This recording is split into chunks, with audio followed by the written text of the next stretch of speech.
Okay. I don't know if we're live yet. You know, the start to every stream where like people are like, I'm are seeing we a live? Am I live thing. We're live I'm now. seeing Yes. something No. that says I think live. it lagged on me for some reason. Yeah, it lagged on me for some reason. Oh, I don't know okay. why. That's why I was just like Yeah. sat there smiling, just going like. Owen, do the introduction. Hello, welcome to Portal to Fantasy. It is 2 months, which is an insanely long time since we last did one. It's entirely Abby's fault, as far as I can tell. She had a real life or something. I had a life. I went on holiday to Centre Parks. I don't want to talk about it. And your publicist has already put out a statement about what happened at Centre Parks. We don't need to talk about it anymore. We don't need to talk about Centre Parks. And I was ill and what also busy. Centre Parks? Yes. I was going to say, well, you've been, because you do a PhD and you're having to do some PhD paperwork, weren't you? So you had like a lot of... Yes, I did actually. Yes, I was doing stuff. That's what I was doing. So I feel I don't need to explain myself more. What were you doing? Stuff? I was just doing stuff. That's actually what I wrote in my PhD progress report. It's just like, what have you been doing for the past 2 years? Just stuff. I refuse to answer your questions. Stop being so demanding. Why are you asking me? What have you been doing while I've been doing my PhD? Huh? Like answer questions with the questions. Yeah. I will say though, it has been extremely tedious because I've been having to fill out a 5,000 page. That would go 5,000 word report. God, that would be horrible.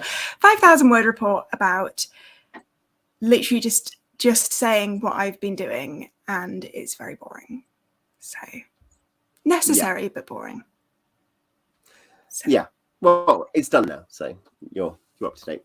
What have you been? Yeah, on Portal Fantasy, we talk about books. We talk about Abby learning about sci-fi. Let me get my Goodreads up.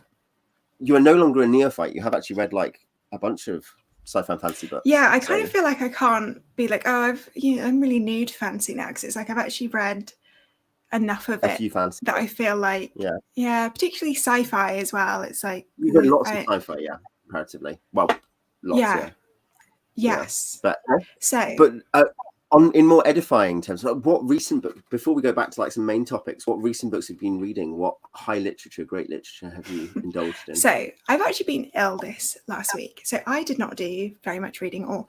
I have been reading though a sci-fi novella called Moon Sitting. It is like an indie book, and it's really, so far I'm about halfway through it. And I literally can't tell you anything about it without spoiling it. But the first Moon Sitting. So the story follows these two people whose job it is to sit and watch the moon, and that's all you know when the story first starts. And everything's it's very confusing, and their job is to just like monitor the moon and see what's happening. And I cannot tell you anything more about it. Franklin Delano Roosevelt would have done during the New Deal and the Great Depression. Like, there's guys who dig up roads and then fill holes and fill them back in again. And then we've got some guys who watch the moon. Yes. So that's kind of what it seems like to begin with. I can't really say anything without spoiling it. Yeah, because there's kind of, that isn't really what's happening. And the narrator is obviously really unreliable, I love, and doesn't seem to really understand what they're doing, and wakes up a lot in places that they shouldn't really be. And it's just quite an interesting one. But I've been reading a lot of trashy fiction, I'm going to be honest, other than that. And that's all I'll say. Yeah. Coping with academic stress through garbage, basically. Yeah, one of them being slightly more like, when you go to garden centers and they sell like those $2.99 really thick paperbacks with like pictures of women in like wartime clothing.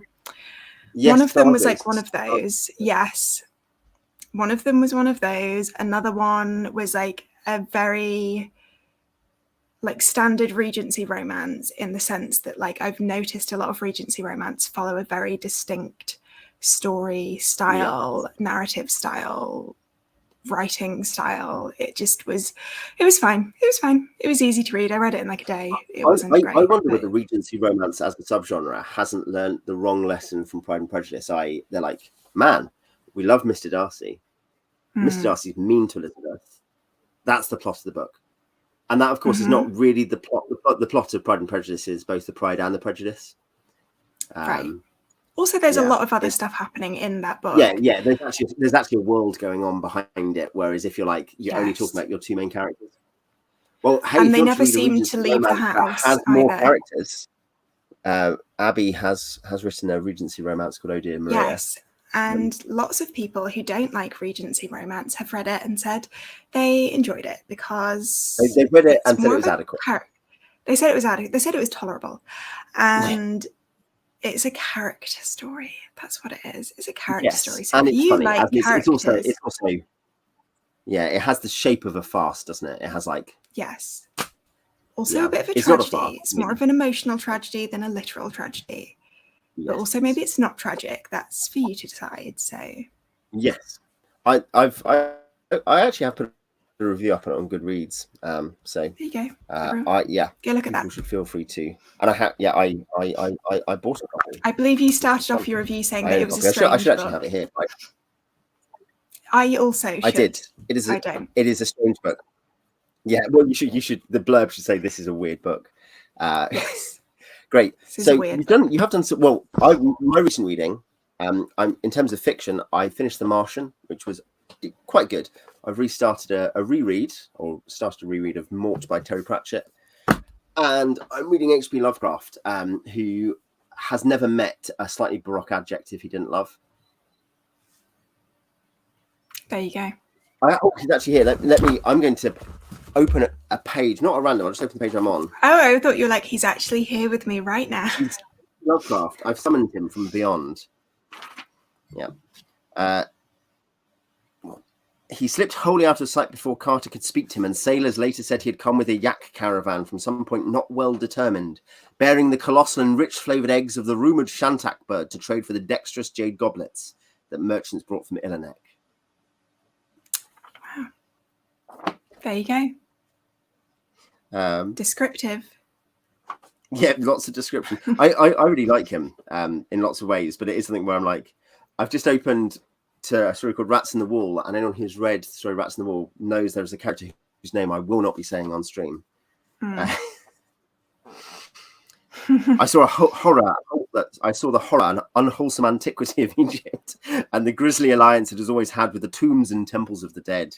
I saw phantom processions of priests with their heads of bulls, falcons, cats, and ibises. Phantom processions marching interminably through subterraneous labyrinths and avenues of titanic propylaea, beside which a man is as a fly and offering unnameable sacrifices to indescribable gods. He's very good at giving lots of adjectives to the indescribable. Yes. So yeah. I don't mind description. It's not my favourite thing. Yes.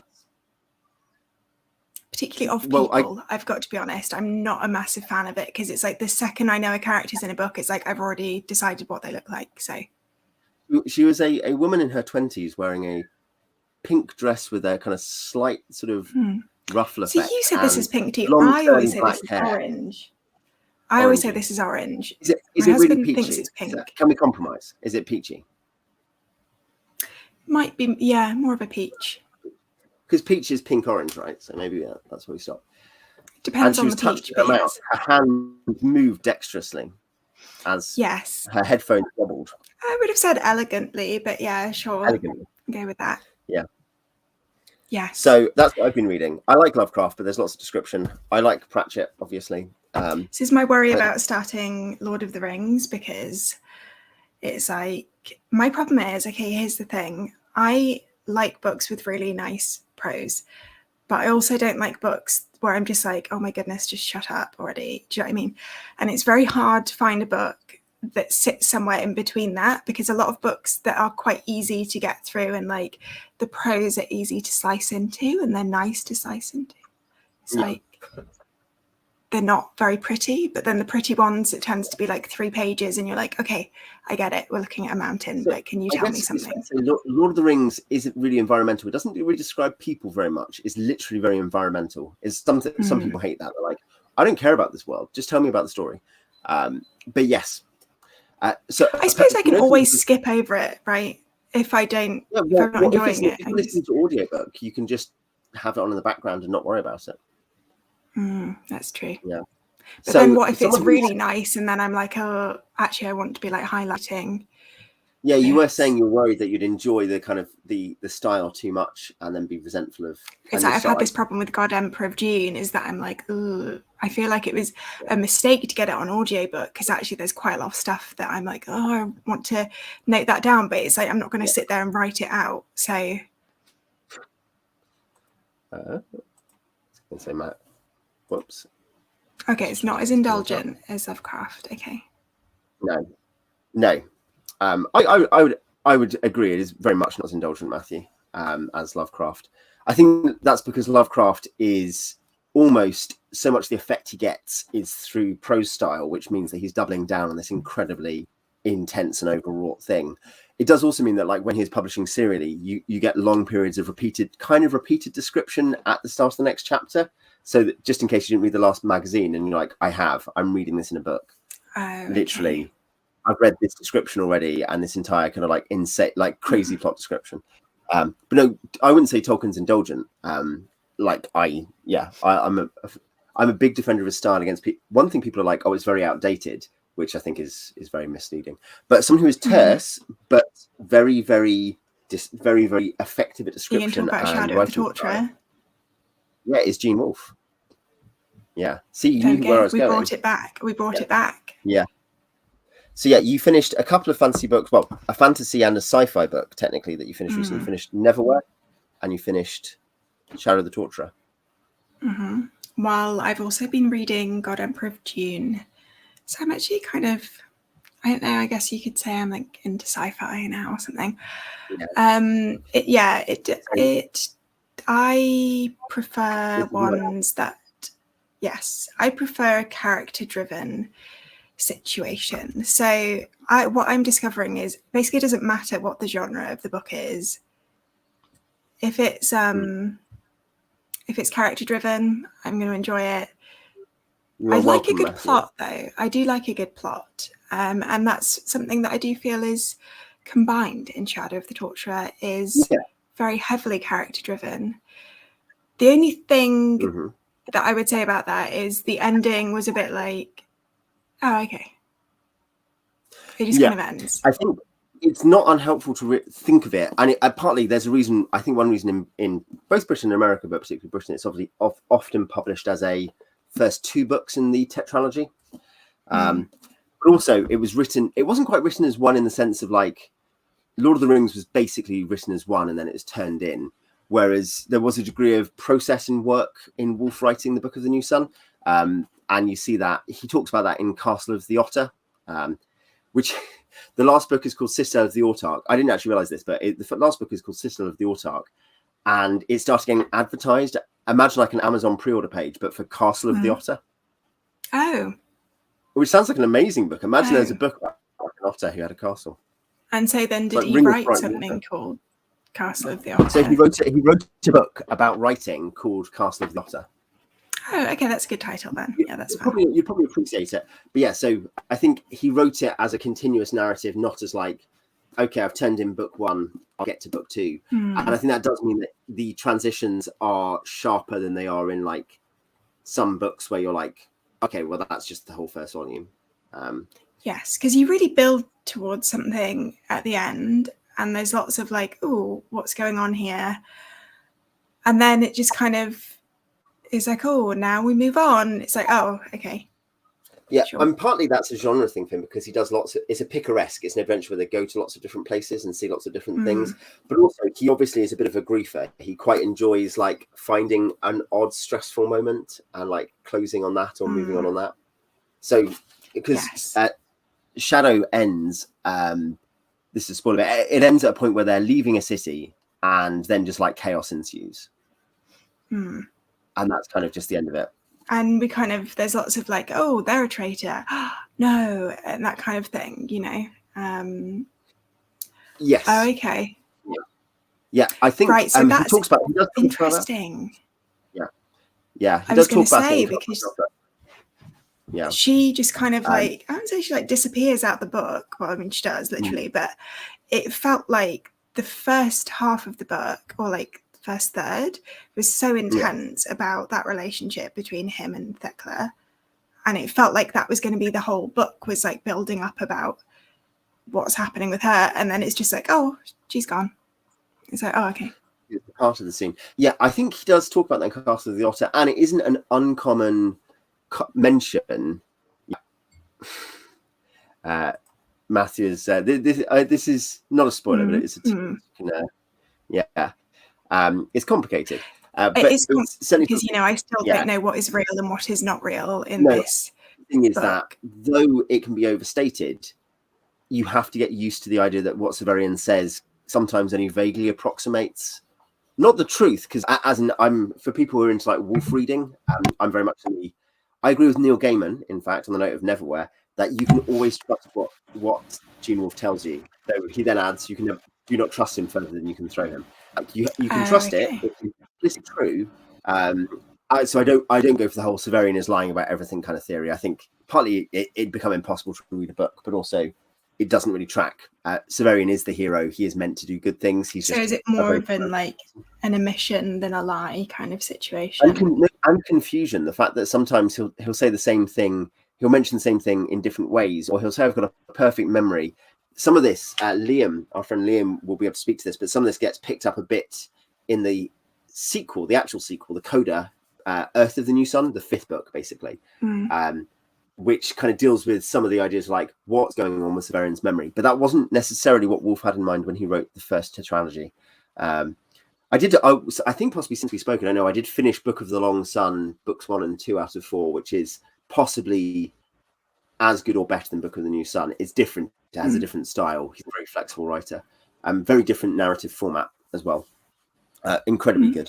But yes, Earth of the New Sun addresses some of those questions. But I think basically you have to understand that he is reliable, but not reliable in the way that, like, he's a guy who's ill. He's a guy who's broken and traumatized. And the story at some level is about how that gets resolved. What happens with this brokenness of this character? Like in that sense, like you say, it is a character book. It's also a plot book, but it's a plot book that pretends it doesn't have a plot, which I think is interesting. Because there were times when I'm just like, what's going on? Because we're just kind of wandering around saying things to each other, and there doesn't seem to be anything particularly happening. We're just walking about, and I'm like, okay, is this what the story is now? I don't.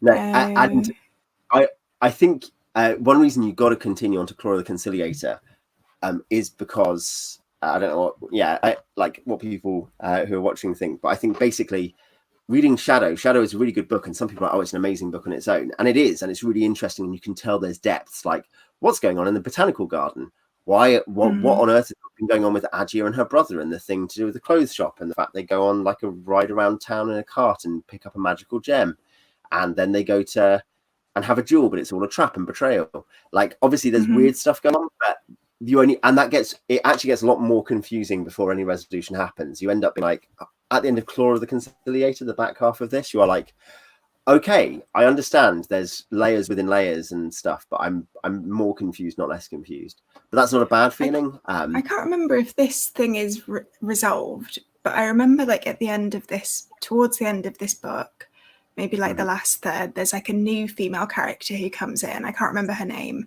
but she's like one that they find in like this like river of like dead people or something, right? I don't know. Yes. I often find people in rivers of dead people. Right. And it's kind of like it keeps on feeling like the hint is that she should be a lot older than she is, but she's kind of like been frozen in this like childlike body or something. Do you know what I mean? And then I feel like that's kind of hinted at, and then I don't really know if that was ever resolved or if I just have a really bad memory about this book. I would say basically everything is resolved. Okay. Yeah, the Lake of Birds, Matthew says that, which is in the botanical garden. Because there's also this letter being like, "Oh, she's somebody's mother" or something like that. And yes, I was like, at the window at the inn. Yeah, no, everything is resolved. So a guy, for those who are also into D&D, RPG designer David McGrogan of Yun Suin was reading through these, and on his Goodreads, he's like giving reviews and saying, "Oh, I liked this," and he was like, "I kind of feel like he's bagging it. I feel like he can't possibly just get everything to pay off." And then at the end of Citadel, like, okay, he made everything pay off. Right. Like it's it's a masterpiece of. That's what I'm about. He pretends there's not a plot, just stuff is happening. Yeah. If StreamYard will do that.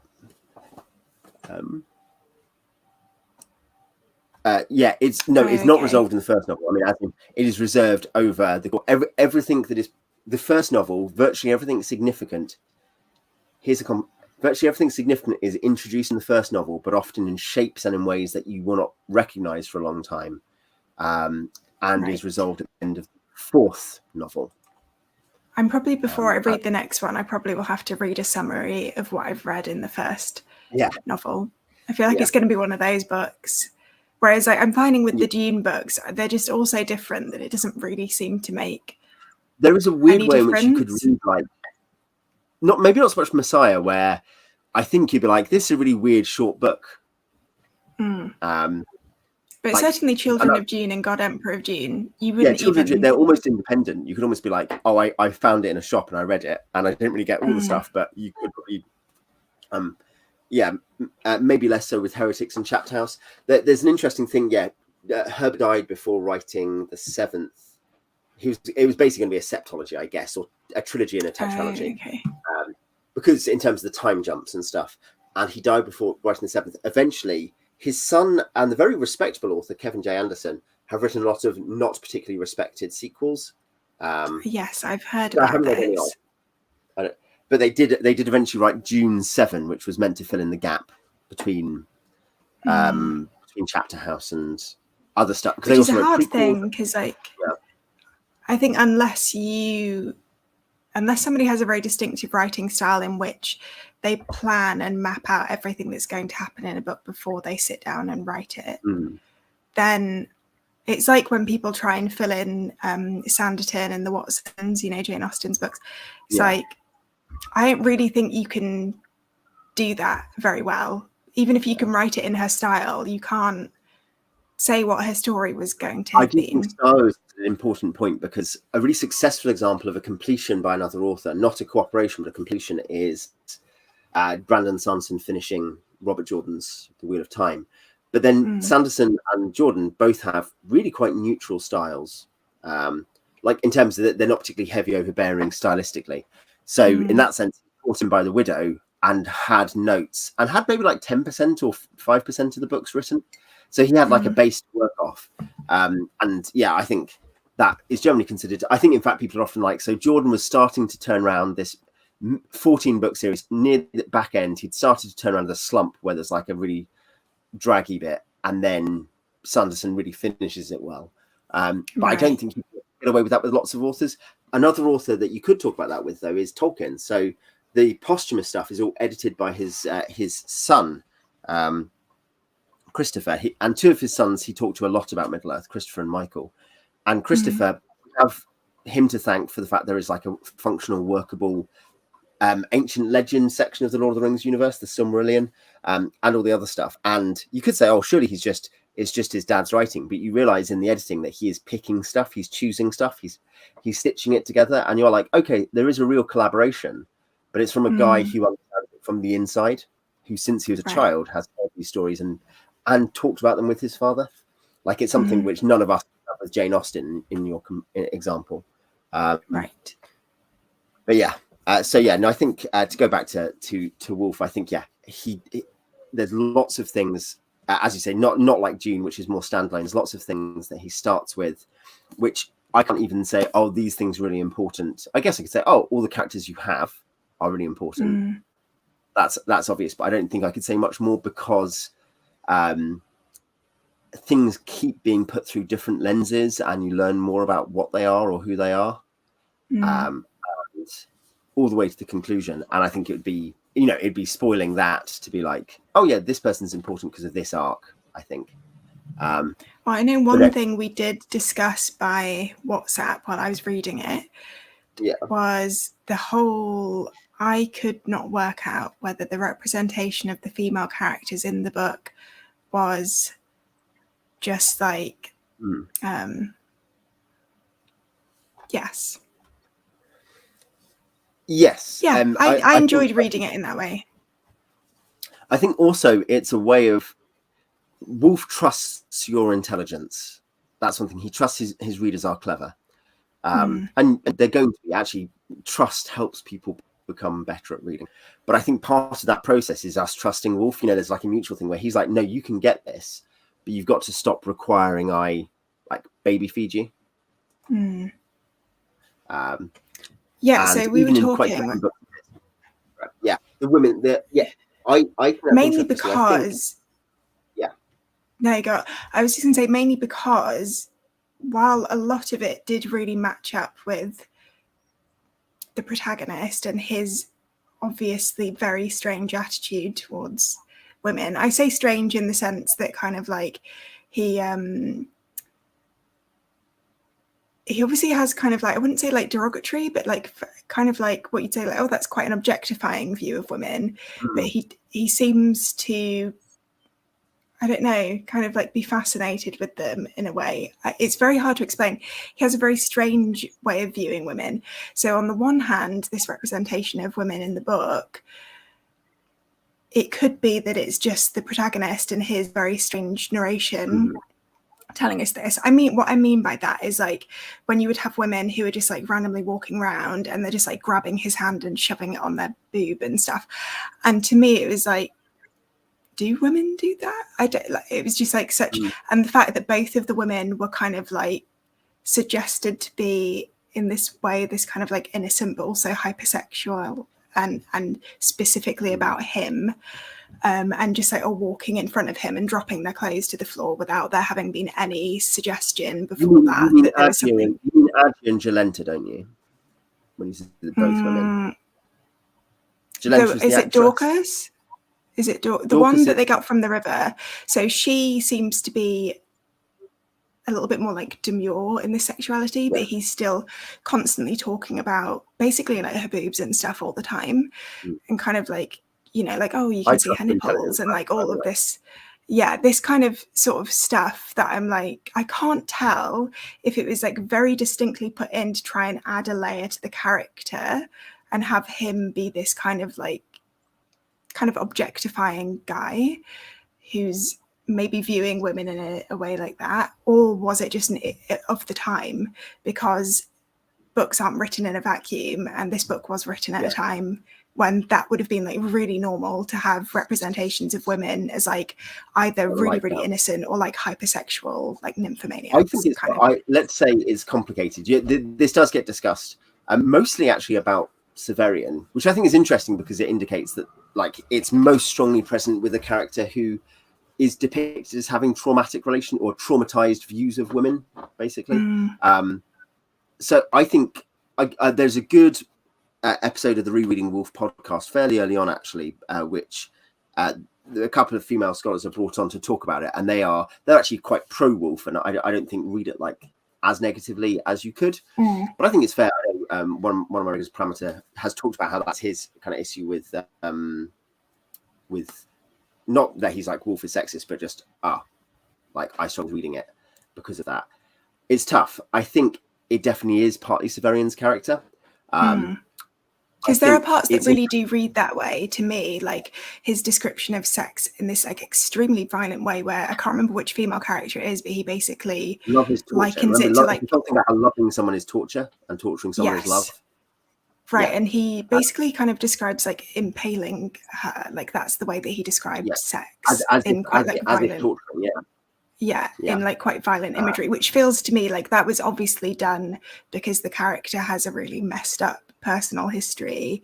I didn't feel like that was the author just kind of objectifying women as these like, do you know what I mean? That's not what I felt, but there are moments when there are particular descriptors used and just like the constant like referencing to like women's nipples that I was like, is that necessary? Because that just kind of feels like maybe that's a slip up of the time, and it's just the time is like infiltrating the literature a little bit there. It's hard to escape the, what, like not to be all a bit too theory on this, which I, as my audience know, I'm not really. But yeah, you could say, oh, of course, there's some male gaze, and I think that's inevitable. But by that I mean like people have perspective, and that leaks in, and we don't always question that. I don't think it. I think having read more Wolfe, having read, I think at this point, 7 Wolfe novels, I think that he is not consistently obsessed or objectifying, let's put it that way. And I think that says to me that there might be some issue of personality and perspective, but there's also a lot of he's intentionally trying to deal with something else to do with the way that love works. I think with Severian and love is a really important theme that you'll pick up more over the course of the books. And I think when you I didn't find it an issue, I've got to say, reading it. It's not like, I was reading it and thinking like, oh, I can't read on. It just, in a way, it did almost take me out of the story, because I was thinking, oh, this just his, when I'm reading like Henry Fielding and stuff like that, and there's really obvious things from the time period that are just really obvious markers about views towards women and how people viewed women. It's the same with that. I was thinking like, oh, is this like just something that was like a really mid-century attitude towards women and how women were described in books at that time? And I couldn't quite work it out. So it wasn't like I was like, oh, this is disgusting, but it was a bit like, it was the first time when I'd questioned whether or not something he was writing was intentional, or if it was just him like accidentally showing his own kind of views. Yeah, I mean, I think the solution in part is probably to read more and conclude what you think about how he deals with. It is a genuine matter of debate and discussion. I think that's worth saying. Like, you can definitely pick up on some theorists on that and be like, what different people think when they're critical of Wolfe or not. I know it's an interesting thing that both what these female scholars on this podcast said, but also what you kind of pick up from female kind of authors and stuff talking about it is their own experience of Wolfe being, a very traditional guy in the sense, what we might call conservative Catholic, but that never being an issue with his treatment of women. I'm not implying there should be any issue. What I mean is they're saying, look, you might think such a guy would be like this, but actually it wasn't at all like that. He's very gentlemanly, very chivalrous. So as Matthew says, when you realize it's partly a parody, it's complex. There are levels of not satire or parody, somewhat there are, but of riffing on fairly violent and sometimes fairly dystopian books, almost like when you realize he's partly responding to Jack Vance's Dying Earth. He's dealing with Conan, and Conan is not necessarily dystopian or anything, but there are definitely things where you can tell Wolfe is trying to use the trade dress of pulp fantasy. There's a guy with a giant phallic sword, right? He's wandering around and he is interacting with the world in this sometimes incredibly like broken sociopathic way, and he's traumatized too. But then these things are happening to him over the course of the books, which force him to think about it and challenge that. And partly there is actually a response to pulp depictions of women and indeed of other races in the books. Yeah, that's interesting actually then, because like that's something that I don't have like a background in reading of that. So when I'm reading it, I'm not knowing what that could be interacting with. I did feel like the way that the women behaved was like purposely strange. I didn't feel like, oh, this is his fantasy of how women should behave.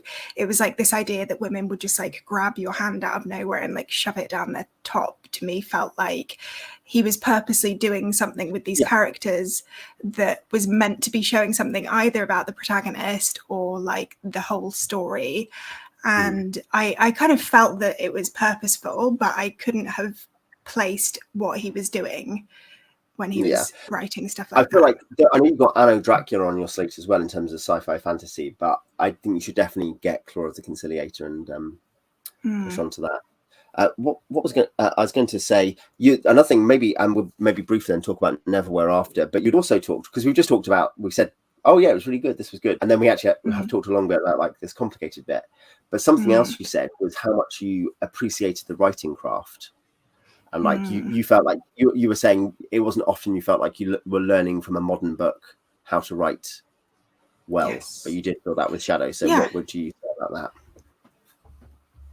It was an interesting one, because I think for me, the way that I write tends to be not very structured at the moment. I tend to write very, very like character heavy stuff.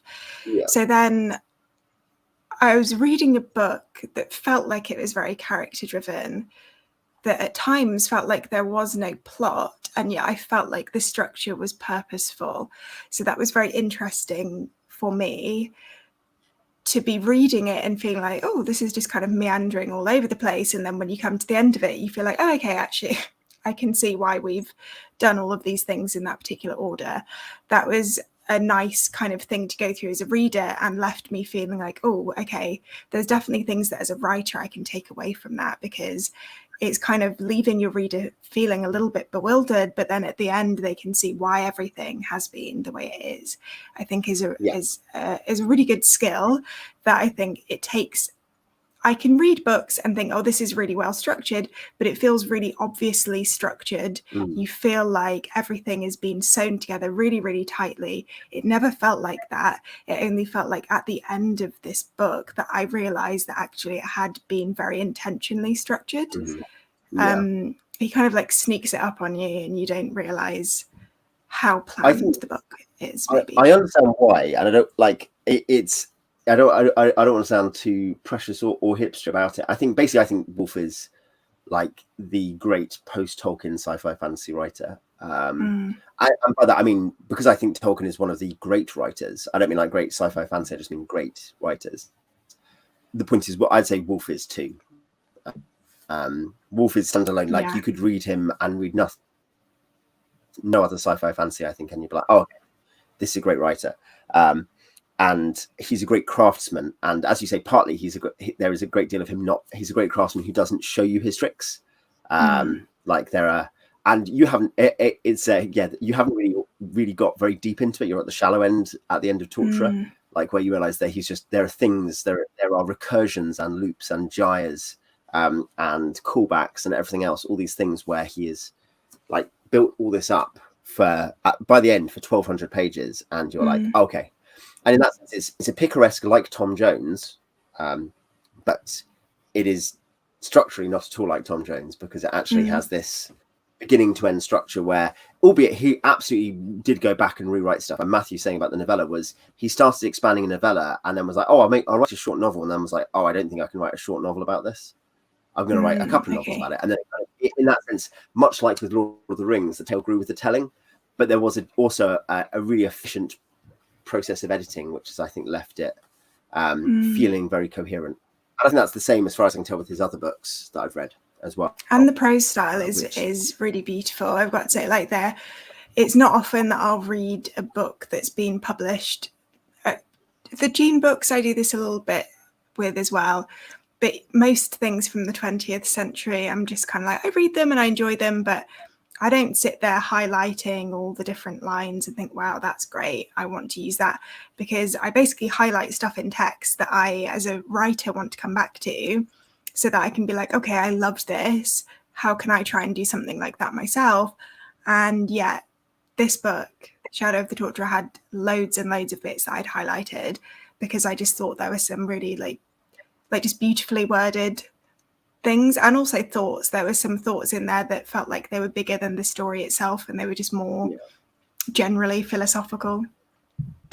That Severian is an interesting. He is the opposite to Kugel the Clever in the two Kugel novels by Jack Vance, because there is one, we get it through his point of view, but two, he is constantly self-reflecting and thinking about stuff. So I've just flicked open to Is He Dead and Sanguinary Field, and this is just a really beautifully written bit of both. It tells us about Severian, it tells us about the world he's in, and it tells us about what Severian is thinking about the world. Those ages that have outlawed monomachy, and many hundreds have by my reading, have replaced it largely with murder, and with just such murders by and large as monomachy seems designed to prevent, murders resulting from quarrels among families, friends, and acquaintances. In these cases, two die instead of one, for the law tracks down the slayer, a person not by disposition a criminal, but by chance, and slays him as though his death would restore his victim's life. Thus, if, say, 1,000 legal combats between individuals result in 1,000 deaths, which is very unlikely since most such combats do not terminate in death, but prevented 500 murders, the state would be no worse. Further, the survivor of such a combat is likely to be the individual most suited to defending the state, and also the most suited to engendering healthy children. While there is no survivor of most murders, and the murderer, were he to survive, is likely to be only vicious and not strong, quick, or intelligent. which I think is interesting because obviously that is Wolfe just deciding he's gonna like. It's not saying he thinks dueling should be allowed. That's we shouldn't confuse the character for Wolfe, but there's obviously something going on where it's like we should actually consider what a culture that has single combat would be like and why it would think that would work and what would matter. And he writes it in this kind of really, really very good English prose, very complex English prose that is also very readable, which I think is a really interesting, like, which is an early modern habit. That's an Austen-esque habit, isn't it, or whatever, of writing complex prose elegantly. And in that case, also filling in character, world, and general discussion, I think. Yeah, I agree. And in answer to Matthew's question, I cannot recall any off the top of my head. However, what I will do, actually, for the benefit of anybody who would like to see the things that I highlighted, not all of them, but I'll just like in the comments when this is made into a video, I'll just put a couple of the things that I highlighted, because there were quite a few things that I really liked when I was reading, and I very specifically highlighted because I kind of wanted to come back and not steal them necessarily, but be like, how can I write something that sounds a bit like that? Yeah, basically. Do you know what they say about genius? Genius steals. The amateur copies, the professional steals. I do a lot of thieving in my writing. Yeah. Well, I think as someone who, because you obviously write, your main mode of writing fiction is like, I guess, pastiche. It's or almost at points parody of like early modern, early modern fiction. And I think that obviously does matter, because if it sounds false, people will be like, that sounds false. There's a review of the new adaptation of Persuasion, which I'm not going to watch, but I read the review, and it was just pointing out the fact that the film was always at its best when it was using Austen lines. In fact, it was like incredibly powerful at points where it used Austen lines, but it just often didn't. It'd add in like very intentional modernisms as if it were being clueless. But it was the like, the X's thing.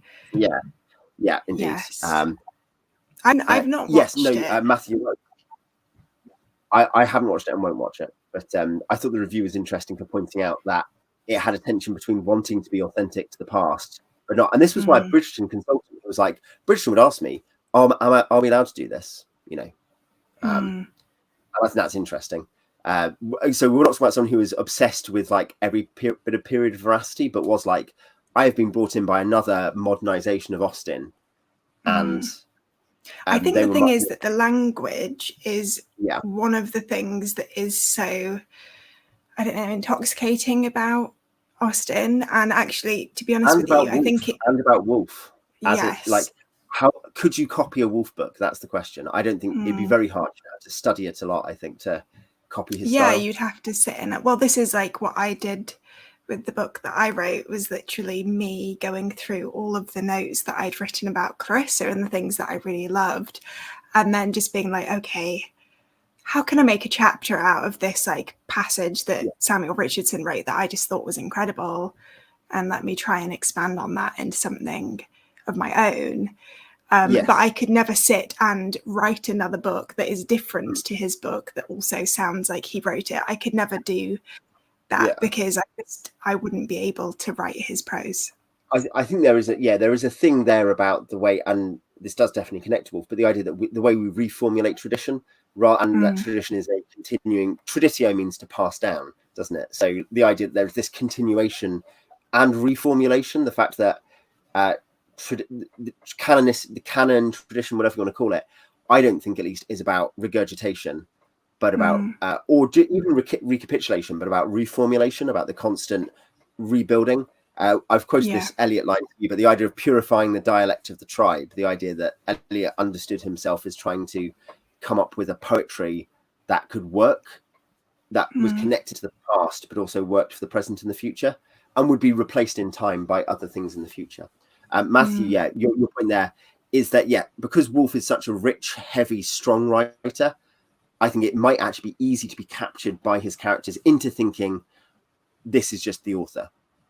I think that's interesting because it's a compliment to the author, but it's definitely a danger for a guy who writes very morally broken situations, like Wolfe does.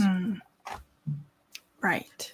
Although I find that is something that some readers, I don't want to say inexperienced readers, but readers of a particular style seem to read into novels as anything that the author says has their approbation and they're therefore agreeing with, whereas sometimes you just write things because it makes an interesting book, not necessarily actually approving of any of it, And I think we should give authors leeway sometimes for not. This is the point with Wolfe trusting us as readers, is we should maybe give authors leeway to prove their point rather than be like, I found all these things that I'm angry about, or that I agree with that are controversial, but actually, well, I'm not sure the author thinks that. And because I think, assuming the best, having the faith in an author, assuming the best of an author until they prove otherwise is obviously a good habit. But I think especially with good authors, with interesting authors, you should go in assuming that something is going to happen that justifies what you're seeing, rather than becoming preemptively offended, I guess. Right. Well, it's like, with the discussion around books like Lolita and stuff like that, where it seems to now be that some people won't read that because they're feeling that the author was approving of the subject matter, when I've not read it, but from people I know who have read it, said it's quite clear that the kind of adult male in that situation is depicted as a groomer. Humbert and that Humbert would be not clear a hero in that book. No, right. I think it's interesting that the idea that we often want an author to telegraph to us that's and then he went in and was a groomer, which is bad.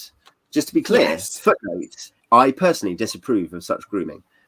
Whereas, part of the process of reading is being willing to, I guess it exercises the moral imagination as one does this and kind of think, what is the author actually trying to accomplish? But you also Interesting that doesn't happen to crime readers, though, does it? You're allowed to read right, because if you read that and then you don't think, oh, this author obviously thinks that it's okay to. Right. So I would really like to read Lolita, by the way. It's on one of my lists to read soon. But I have seen a few conversations around it saying we just shouldn't be reading it because the subject matter is not something that basically there should be literature about, which is an interesting perspective, not one that I particularly hold, but it's interesting that for some people it's kind of like just having a book on that subject matter in itself is in some way approving of the situation. I don't know. I've been interested to hear people's arguments on that, but I think there's definitely a risk as soon as you are essentially how far we react to things rather than letting them talk to us. That we often jump to the desire to react, which will then be like, I disapprove or I approve. You get that actually on some representation chat where people are like, isn't this just amazing? And you're like, I don't think it is amazing. It's not very good. But interesting. I don't know if you remember the Jacqueline Wilson books from which I know, at least with the TV series of Tracy Beaker, but I think also in the books, I've definitely been told by social workers, this definitely doesn't give a useful depiction of what we do. It definitely presents it's very more much competent and more. Well, it's there was one story that I remember reading when I was young. I think maybe it's called Lily Alone, or there's one like that, and it's basically about this girl whose mum goes on holiday and leaves her when she's 10 to care for her and her younger siblings, and because she's so scared of being taken away from her mum, she keeps on hiding the fact that her mum isn't at home anymore because she's gone on holiday with her boyfriend, and is trying to go to school and run a household looking after younger children. And it's really dark, actually, when you think about what this kid is doing and the complicated emotions that she feels towards her mother, who is very obviously neglecting her, but she feels a real sense of loyalty to her. It's really quite dark when you look at them as adults. And yet as children, they're books that feel really interesting just because they have these very, I don't know, these things that as a quote unquote normal kid who's in a stable environment, you wouldn't ever experience that. So, and I think it's fair to say kids wouldn't normally read that and be confused by the acceptability of your mother going away on holiday. Right. They would obviously know that the author is not presenting that as something that's a good thing. It's just an interesting thing to think about as a concept, The average reader is less naive and impressionable than the average theorist. I think. We're gonna like get swarmed by theorists for this, aren't we? Yes, they're going to be on here and be like, actually, I'll have you know.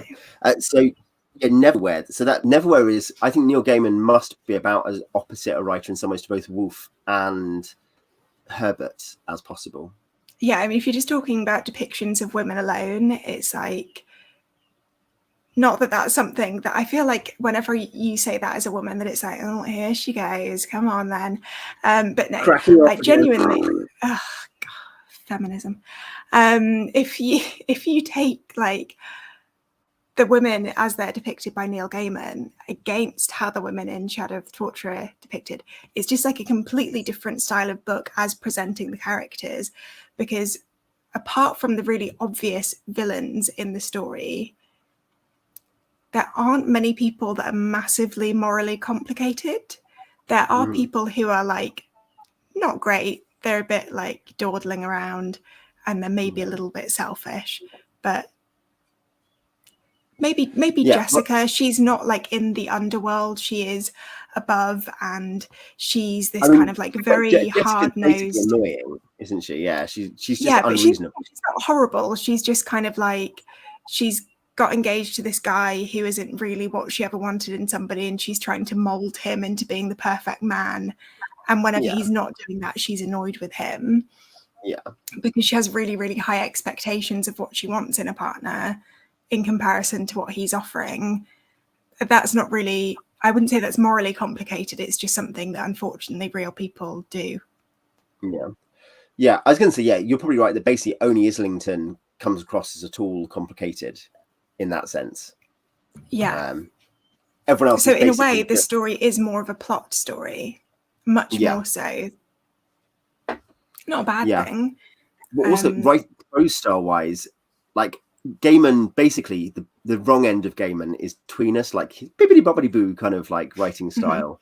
That is, I don't think can be like. I think everyone who's read Gaiman must see that you're like, this guy could be really annoying. I think you can see Matt Haig. I feel like you've met and you've read and disliked Matt Haig correctly. Matt Haig is what happens when that degenerates into a guy whose personality is like the adverts where it's like, the bakers and the clam takers, that kind of advert. This is a British reference. Let's do it for Britain. That kind of the thing thing. is like, and by the way, the advert is like a weird, obviously bad spoken word, which is about doing it for Britain, but it's actually about going to Morrison's to buy food. Yes, in some ways, Neil Gaiman in this book, so this is the only thing I've ever read by him, so I don't want to like just say him as an author. I'm a great fan of Neil Gaiman, I should say. So there are moments when it felt a little bit twee, and in a way, once I'd learned that he wrote, I think, like Matt Smith Doctor Who and David Tennant Doctor Who, some of them. He wrote a couple of episodes in that area. Yeah, that made sense to me. Because I was like, oh, okay, now I get where we suddenly go into this kind of... It was funny, but kind of like in a way that was a little bit childish sometimes, which isn't a massive problem. I think it is so interesting that there is a group of British men, male writers in their 50s and 60s who will write as if they were like kind of socially conscious 17-year-olds. Yes. And with the a sense thing of is, humour though, informed by stuff they watched on TV when they were a kid. They're dark books in some ways, so there is darkness in this book. Yeah, certainly. But it's quite harmless in many ways. Like, I was reading this, and particularly because I was reading it at the same time as Shadow of the Torturer, which is just like, that book does not hold back on the dark. I mean, the whole thing is about this guy who was raised in a guild of people who torture people for a living. Like, that kind of is the thing. And so the darkness of Shadow of the Torturer was like very, very like, oh, okay, this is the underbelly of humanity, isn't it? Yeah. Whereas like Neverwhere was like, oh, these people are caricatures of evil. That's not to say that there weren't moments when I didn't feel like, oh gosh, that was really dark. And I do think the contrasting between this kind of clownish, silly humor with this very dark and kind of grim threatening from people who do really want to cause their characters harm was nice, but it was like quite a harmlessly dark book. I'm not going to lose sleep over anything that happens in it. Do you know what I mean? Yeah, I think Wolfe's humor is interesting for that his humor is all interlinear, let's call it. Like, it's all stuff where you realize that Severian is talking about something where you already understand that the case must be something slightly different, or that he's misunderstood something.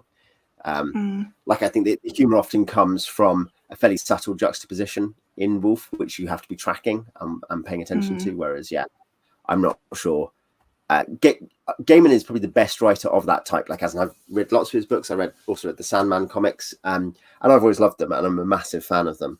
But I think I now understand there is a degeneration from that you can see in other writing, which I think, towards tweeness, towards moral posturing, towards like easy but weird contrast between like, look at this terrible thing, but also look at this bibbidi bobbidi boo kind of humor. It's a bit Winnie the Pooh, actually, is how I would describe it. Do you know what I mean? It is like Winnie the Pooh faces real threats. That's kind of how it feels like, because actually we know that Winnie the Pooh is funny because we know the threat is not real and they don't understand it. Whereas here, like, it is real and here's the joke.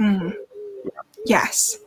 So that's kind of how it felt, because actually all of the characters were a bit Winnie the Pooh in the sense that, like, they were all fine. Like, they were like, oh, and sometimes they do things that you're like, why did you go and do that? But there's nothing like, oh, okay, I'm finding it really, really hard to root for this person because they have some horrible thoughts. Yeah. So I feel like out of the two books, I'm probably more inclined to read more of Wolfe's stuff.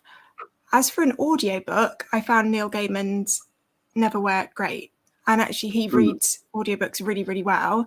And it's a very easy thing to listen to because it was enjoyable. It was like listening to a radio play. It was kind of fun. It was a bit like an extension of some like alternate Doctor Who universe where bad things do happen, but ultimately everybody's quite a nice person. Yeah, I know, definitely. I think that's interesting. We'll have to pick up. Yeah, it'd be interesting to pick up on when you next read those authors and try to kind of get second impressions. And I guess you might read some more sooner rather than later. Like I say, you should definitely read Claw. But yeah, we should probably draw that in now, because we have spoken for an hour, which is definitely much longer than normal. This is what happens when you go and have a real life for like a month and a bit. Sorry.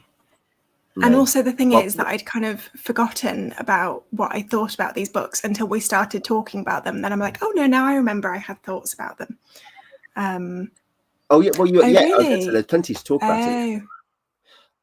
What I wonder if that is because of his neologisms, the way in which he uses old words and new words he's made up from Latin and Greek roots, which is really interesting. And I enjoy, not everyone does, but like I kind of assume that's what you mean, Matthew, that essentially it's just like people are like Armigur instead of Armiger. Right. I kind of assume. By the way, when I read stuff in fantasy books, like names and stuff, I don't even think of any pronunciation. I'm just blanking over that word. And I just learn it by the shapes of the letters, because I'm like, I'm not even going to try and spend my time figuring out how to pronounce that. So I just will not say it out loud. Did you realise the Matachin Tower is a rocket ship? Here's the thing.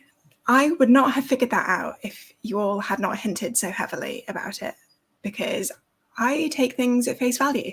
And if somebody just tells me that there's this kind of metal tower, which is shaped kind of like a spaceship, I will just say that's a metal tower. I was imagining it in like some like medieval universe that just happened to be weirdly modern in some ways. Yeah, I think I would not have guessed it. We should definitely talk about this both in future Wolf discussions, but in general, I think the idea of a society that has moved so far past our understanding of like how we think about technology that it doesn't even describe those things the same way is fascinating. Like Wolf imagines in terms of speculative thing, he's like, what would happen is if no one thought about space travel like we think about space travel? I think that's such an interesting. Right, it's not even worth mentioning because it's just because like, of course he understands that it's a spaceship, but he just doesn't think that's interesting. Yes, which I Whereas did like, not. wow, No, so I wouldn't have picked up on it. I wouldn't have picked up on it because I was too busy. Just like, what is this guy doing? As in, like Severian. I was too busy being like, what are you doing? I will. Yeah, no, we'll get this up. This will be our last thing, if it wants to come up. Yeah, so Alton is seeing a painting. It is of a knight with a mirrored visor who is holding a flag in a wasteland. Is that from this book? Yes, that is in When He's Cleaning Pictures. It's Neil Armstrong on the moon. Oh, right. Okay. I never would have guessed that in maybe in like 50 years I would have. No, that one is definitely a deeper one. I think the rocket ship, because he says there's engines. I think with the painting, it's only when you start realizing something weird is going on in terms of timing that you start to pick up other stuff. Like they wouldn't think the moon looked like that because their moon is terraformed and is green. So, yeah, cool. Okay, well, we will leave that there. I guess we'll probably do this again in a few weeks, and I don't know what we'll talk about. Try and do it a bit sooner. Yeah, I'm going to start reading again, so I had a week off. Having actually had books that, well, also before that, you as you'd missed at the head of the top of the show, you were reading trash before that. So I was. If you would like to see us talk about historical romance sagas, then I'm up for that. Put it in the comments, and we'll discuss Regency Which historical romance saga do you want us to read next? You decide. You're going to get lots of recommendations now from people like finding out about this subgenre and finding the most embarrassing. It could be a way for me to take the direction of my channel. I could just get into like elderly people books. Yes. So. Appealing to the Grey Brigade on YouTube. Okay. Yes. Well, we'll see you next time. Say bye, Abby. Bye, Abby. Bye, Abby. Bye. Bye-bye.